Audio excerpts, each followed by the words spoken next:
Welcome to my channel digital education. आज इस video में हम हाल में 21 मार्च को मनाए गए इंटरनेशनल नौरोज डे, विभिन्न देशों में मनाए जाने के उसके विभिन्न तरीके और इस अवसर पर संयुक्त राष्ट्र महासचिव का विश्व को संदेश, उन सब पे चर्चा करें। इससे पहले यदि आप मेरे चैनल पे नए हैं तो please like and subscribe my channel. ये पहली स्लाइड है, इसमें हमने इंटरनेशनल नौरोज डे के बारे में चर्चा किया है। सबसे पहले 2010 में संयुक्त राष्ट्र संघ के 64वें संयुक्त राष्ट्र सामान्य परिषद की बैठक में रेजोल्यूशन संख्या यानी प्रस्ताव संख्या 64/253 के द्वारा नौरोज को अंतर्राष्ट्रीय दिवस के रूप में मनाने का फैसला किया गया था। और उससे पहले 2009 में इसको यूनेस्को की सांस्कृतिक धरोहर में शामिल किया गया था। ईरान के वैज्ञानिक तुसी का कहना है कि नौरोज वह दिन होता है जिस दिन सूर्य दोपहर से पहले मेष राशि में प्रवेश करता है। और आपको बता दें कि मेष कई राशियों में से एक प्रमुख राशि है, जिसमें आपको कन्या, वृषभ, ये सब कई राशियां हैं। और ये आपकी बाईं तरफ की जो तस्वीर है उसमें दो महिलाएं अपने हाथों में छोटे छोटे कुछ पौधे ली हुई है। पौधा उसमें इस पौधा तो उसको अपने ही कहेंगे, लेकिन फिर भी ये अनाज को कुछ दिन अगर मिट्टी में हल्के से मिट्टी में रख दिया जाए तो ये एक एक उंगली की ये छोटे छोटे पौधे बनाते हैं। तो ये नौरोज है जो उसका भी प्रतीक है कि प्रकृति एक बीज को एक पौधा बनाती है। तो उन सबके उपलक्ष्य में नौरोज मनाया जाता है। ये यहाँ पे आपके विभिन्न प्रकार के फूल हैं जो कि बसंतोत्सव के आगमन का सूचक है। तो इन सबको का इसमें काफी योगदान होता है। दूसरी स्लाइड है, इसमें हमने ये दिखाने का प्रयास किया है कि कहाँ कहाँ पे आखिर मनाया जाता है। ये पूरे विश्व में जो लाल रंग के जो भी देश हैं वहाँ पे नौरोज एज पब्लिक हॉलीडे मनाया जाता है और पूरे देश में। बाकी ये दो जो डार्क पिंक है वहाँ पे कुछ एक भाग में नौरोज के अवसर पे पब्लिक हॉलीडे होता है जहाँ पे की पारसी कम्युनिटी है। और ये बाकी जो लाइट पिंक कलर के जितने देश हैं जिसमें भारत भी आता है, कि भारत, चाइना और रूस, ये सब जो जितने देश हैं, पाकिस्तान में भी पारस माइनर कम्युनिटी में वो आते हैं, तो वो सेलिब्रेट करते हैं। बट वहाँ ऐसा कोई पब्लिक हॉलीडे उनके यहाँ होता है, पूरे देश में नहीं होता। ये नौरोज है जो ईरानियों का, क्योंकि पारसी धर्म का उद्भव ही ईरान से माना जाता है, तो इसलिए ये ईरानी का एक हिजरी कैलेंडर है। उसमें सोलर बसंत के पहले दिन को ये चिन्हित करता है नौरोज, जिसको स्प्रिंग विशु भी कहते हैं। 21 मार्च को मनाया जाता है। इस अवसर पर दुनिया भर के लगभग 300 मिलियन से अधिक लोग होते हैं जो इस अवसर पे मानते हैं कि नया साल शुरू हो गया। बाल्कन, काला सागर, ये सब है। बाल्कन, काला सागर, वेसिन, काकेश, ये सब है मध्य पूर्व एशिया, ये सब क्षेत्रों में 3000 से अधिक वर्षों में मनाया जाता है। और ये नेक्स्ट स्लाइड है जिसमें अभी हमने पिछले स्लाइड में हमने एक बसंत विषुव की बात की थी, जिसको मार्च विषुव भी कहा जाता है। इस स्लाइड में हमने उस पर चर्चा किया है। 21 मार्च को बसंत विषुव, मार्च इक्विनॉक्स, ये कई नामों से इसको जानते हैं। और इस दिन क्या होता है कि दिन और रात बराबर होता है, यानी अगर दिन 12 घंटे का होगा तो रात भी 12 घंटे का होगा। और इस दिन मतलब इक्विनॉक्स के दिन 21 मार्च को सूर्य है जो भूमध्य रेखा को पार करके वो ऊपर की ओर कर्क रेखा की तरफ आ जाता है। ये जो नीचे की तस्वीर है यहाँ पे देखिए, इक्वेटर है और ऊपर है जो कर्क रेखा है, तो सूर्य ऊपर की ओर आ जाता है। तो बेसिकली सूर्य तो नहीं आता है, घूमती तो पृथ्वी है चारों ओर, तो पृथ्वी इस एंगल पे आ जाती है कि वो उत्तरी गोलार्ध में ज्यादा सूर्य की किरणें यहाँ पे पड़ने लगती है। और उत्तरी गोलार्ध में इस समय बसंत होता है। 23 सितंबर को दक्षिणी गोलार्ध में होता है, तो उस समय वहां पे स्प्रिंग का मौसम होता है, यानी बसंत होता है। और ये इसलिए कहते हैं कि विषुव है जो 2 बार होता है, 21 मार्च को और 23 सितंबर को होता है। दोनों तस्वीर की बात हो गई। अब नेक्स्ट स्लाइड में चलते हैं। ये नौरोज को अब तो बात क्लियर हो गई, क्योंकि नौरोज मनाते हैं इक्विनॉक्स के दिन। और इक्विनॉक्स क्या होता है कि सूर्य और पृथ्वी इस एंगल पे आते हैं कि सूर्य है का प्रकाश है जो भूमध्य रेखा से ऊपर कर्क रेखा पे पड़ने लगा है, पृथ्वी घूमते घूमते उस एंगल पे आ जाता है। तो इस अवसर पे ईरान में नौरोज को 4वें सूर्य के रूप में मनाते हैं, जहाँ पे नए साल के लिए एक प्रस्तावना का ये सूचक है कि अब नया साल आ गया है। इसको आप दूसरे धर्म की जो चीजें हैं, जैसे हमारे हिंदू धर्म में जो चैत मास का जो पहला दिन होता है, जिस दिन रंगों की होली खेली जाती है, उस दिन माना जाता है कि हिंदी कैलेंडर है उसका नया साल उस दिन शुरू होता है। जो अंग्रेजी कैलेंडर है उस नववर्ष की शुरुआत 1 जनवरी को होता है। वैसे ये इस दिन माना जाता है कि नए साल की शुरुआत होती है। और नौरोज से पहले अंतिम बुधवार की पूर्व संध्या पर ये लोग अलाव जलाते हैं, बहुत सारे पटाखे जलाते हैं, बहुत सारे गीत गाते हैं। और ये यहाँ पे बाईं तरफ एक तस्वीर है जिसमें कुछ लोग आग के ऊपर कूदते हैं और आग से एक तरह से प्रार्थना करते हैं कि हमारे अंदर जो भी बुराई है, जो भी है, अगर हम बीमार हैं तो हमारे को आप मेरे जो रोग है उसको आप दूर कर दो। जैसे मिट्टी क्या करती है कि एक कैसा भी सीड्स हो, थोड़ा सा अगर खराब भी है तब भी वो वहां पे उससे अनाज हो जाए, यानी वो मिट्टी है। मिट्टी का मतलब क्या है, प्रकृति है। प्रकृति है चीजों को रिसाइकिल करती है। वैसे ही आग है, आग में क्या होता है, जलकर कोई भी चीज शुद्ध हो जाता है, पवित्र हो जाता है। तो इसलिए प्रकृति की जितनी भी चीजें हैं, एक आग है, तो इसमें ये लोग प्रार्थना करते हैं कि हमारे अंदर, हमारे समाज, हमारे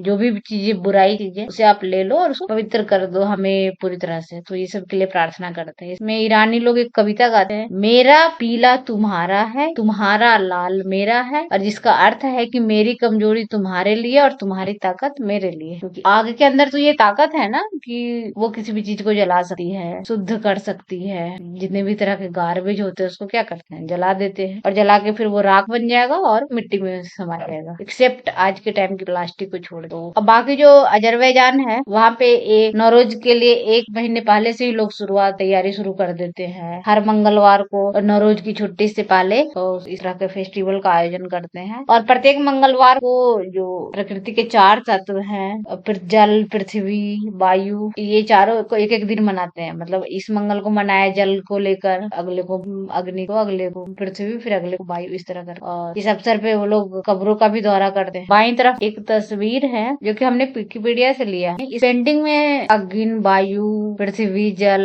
और उसके अलावा जो भी है मानव, पशु, सबके मानव, पशु और पौधे के जो पाप, जीवन में जो पाप है उसको दिखाने का प्रयास किया गया है। इस पेंटिंग में उन सबको दिखाया गया है। नेक्स्ट जो स्लाइड है, इसमें हमने दिखाया कि एक तो ये है कि बसंत के आगमन का सूचक है, सही बात है। और इसमें विभिन्न प्रकार के फूल खिलते हैं। लोग प्रकृति में जाकर, मतलब खुले पार्क में जाकर प्रकृति से एक तरह से कहिए कि वार्तालाप करना, उसके साथ टाइम स्पेंड करना, ये सारी चीजें करते हैं। और वो वैसे में लोग खुश होते हैं। क्या खुश होते हैं, एक तो बसंत के पहले दिन का आगमन का सूचक है, और तथा प्रकृति के नवीकरण, मतलब प्रकृति चीजों को, हर चीज को नया कर दे। और ये नवरोज मनाने का एक और अर्थ है कि प्रकृति के साथ सद्भाव में रहना, जीवन की पुष्टि, रचनात्मक श्रम, नवीकरण और प्राकृतिक चक्रों के भी। इसका ये भी मतलब है कि प्रकृति के बिना हम अपने जीवन की कल्पना ही नहीं कर सकते। क्योंकि अगर अनाज, जिस चीजें हैं जिसको आदमी खाकर अपना पेट भरता है, वो अगर नेचर न हो तो उसको पैदा कौन करेगा? क्योंकि पैदा करने की पावर केवल नेचर के पास ही है। चीजों को नवीकरण करने की पावर नेचर के पास है। और नवरोज त्योहार है जो पीढ़ियों और परिवारों के बीच शांति, सुलह, एकजुटता सबका प्रतीक है। अगर किसी वजह से परिवार या पड़ोस में मनमुटाव हो गया है तो उसको इस अवसर पे लोग दूर करते हैं, आपस में फिर से अपना सद्भाव विकसित करते हैं, मेल मिलाप विकसित करते हैं, और इस तरह से ये सांस्कृतिक विविधता जैसी चीजों को बढ़ावा देते हैं। तो नवरोज का मतलब ही होता है कि हर चीज का नया होना, चाहे वो अगर रिश्तों में गांठ पड़ गई है तो वो भी ठीक हो जाए इस अवसर पे। फूल मुरझा गए हैं वो भी इस अवसर पे खिल जाएंगे। तो ये सब चीजें होता है। जो नेक्स्ट स्लाइड है, इसमें इसके बाएं तरफ देखिए, अनाज से निकले हुए अखुए हैं, जर्मिनेशन सीड्स जिसको आप बोलते हैं। इस वीडियो में आपको बीज से पौधा बनते हुए दिखाया गया है। इसमें देखिए कि एक बीज है, उससे अखुए निकलते हैं और फिर वो छोटे पौधे बनते हैं। वो आप इस वीडियो में बहुत ही अच्छे से देख सकते हैं।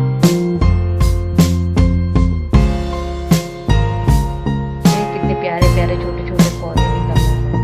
नेचर भी बहुत खूबसूरत है जो चीजों को इतने अच्छे तरीके से विकसित कर रही है। देखिए, वेरी नाइस। देखिए कितना खूबसूरत पौधा बन गया।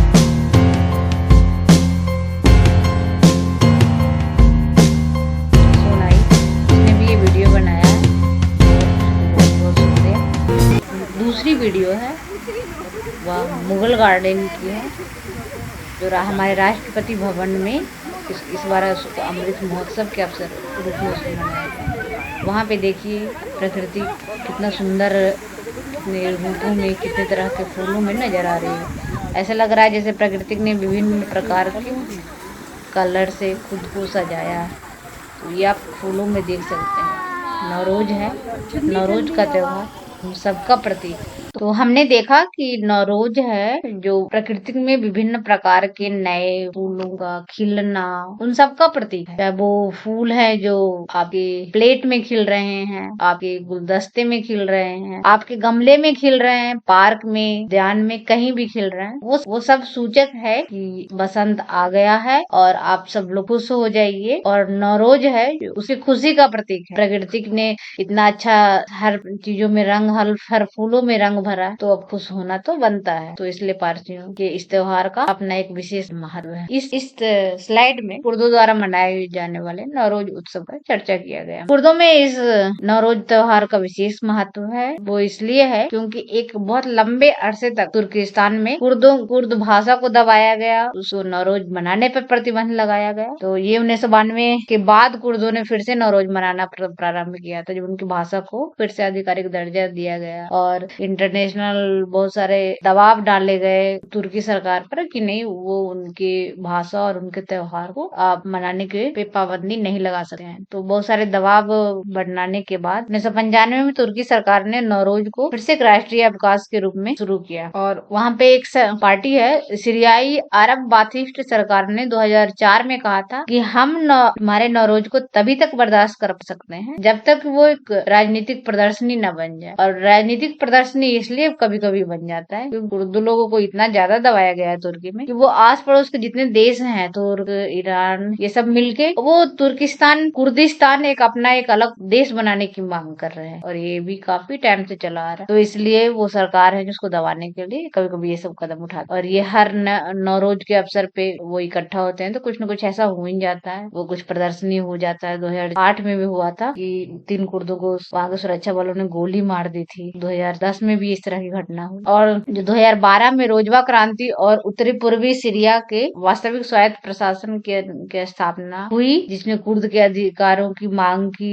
और नवरोज को अब सीरिया के अधिकांश कुर्द क्षेत्रों को अगर छोड़ दें तो बाकी जगह पे वो अच्छे से मनाए जाने के लिए अनुमति मिला हुआ है। इस अवसर पे लोग ये विभिन्न पीले झंडे लेकर नगरों से बाहर निकल आते हैं और वो पीला झंडा है नेचर को दिखाते हैं, खुले आसमान में वो पीले झंडे फहराकर उनका स्वागत करते हैं कि हम आपका वेलकम कर रहे हैं। और इस अवसर पे नगर के बाहर निकलकर कई सारे कैंडल जलाते हैं, आतिशबाजी जलाते हैं, विभिन्न प्रकार के डांस करते हैं। तो ये बहुत सारी चीजें की जाती है। और इस अवसर पर 2023 के लिए संयुक्त राष्ट्र महासचिव ने अपना एक संदेश दिया जिसमें उन्होंने कहा है कि नवरोज है नई शुरुआत का प्रतीक, नए दिन की शुरुआत, नए साल की शुरुआत। और इस अवसर पर बसंत का आगमन होता है। और ये दुनिया भर के लगभग 300 मिलियन से अधिक लोगों के लिए यह परिवार और दोस्तों के एक साथ आने, अतीत को प्रतिबिंबित करने और उज्जवल भविष्य की आशा करने का समय है। नवरोज में विभिन्न प्रकार के कल्चरल डाइवर्सिटी देखने का अवसर मिलता है, तो उससे है जो काफी कल्चरल डाइवर्सिटी वो भी स्ट्रांग होता है। और इस अवसर पर उन्होंने गुटरस ने कहा कि हम सभी के लिए शांति, संवाद और एकजुटता के अपने मूल्यों द्वारा निर्देशित होने का ये अवसर है। और अब हम सबको चाहिए कि अपने मानव अधिकारों और सम्मान के प्रति हमारी एक खुद की एक प्रतिबद्धता है। कहीं पे अगर कोई ह्यूमन राइट वायलेशन हो रहा तो हम उसको अपने लेवल पे विरोध कर पाए, आपस में मेल मिलाप से रहे, सद्भाव विकसित करें, अपने ग्रह की रक्षा और प्रकृति की रक्षा के लिए कुछ कर सकते हैं तो वो करें। और गुटरेस ने ये भी कहा कि आइए हम आशा और करुणा को एक साथ चुने और आगे आने वाले अवसरों को गले लगाएं ताकि सबका मिलकर सबका विकास हो और समावेशी विकास ही दुनिया को एक नेक्स्ट लेवल पर ले जा सकती है, जिसमें हर चीज अच्छा हो। यह नवरोज आपके लिए, हमारे लिए, सबके लिए खुशी, स्वास्थ्य और समृद्धि लाए। यही कामना मेरी है, हमारी है, सबकी है। यदि आप मेरे चैनल पे नए हैं तो please like and subscribe my channel. और थैंक यू फॉर लिसनिंग।